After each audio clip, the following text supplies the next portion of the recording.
মনসা বিশ্বহরি পদ্মাবতীর জয় হোক, জয় মা মনসা বিশ্বহরি পদ্মাবতীর জয় হোক, জয় মা মনসা বিশ্বহরি পদ্মাবতীর জয় হোক। মা গো, আচ্ছা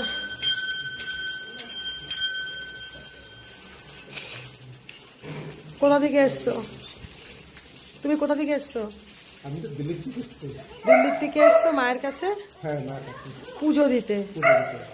তা মা তোমাকে ঠিক করে দিয়েছে, ভালো করে দিয়েছে, মনোবাঞ্ছা পূর্ণ করেছে, হ্যাঁ, তার জন্য পুজো দিতে এসছো। দিল্লি কোথায় থাকো? কালকাজি গোবিন্দপুরি। হ্যাঁ, কালকা দিতে। কালকাজি গোবিন্দপুর ভিডিও ফেলে। ভিডিও প্লাতে। আচ্ছা ঠিক আছে। জয় মা। কোথা থেকে ভক্তজন নিয়ে আসো আমার? এই যে এই মেয়েটির খুবই শরীর খারাপ ছিল, ওকে কালকে সুস্থ করিয়েছি।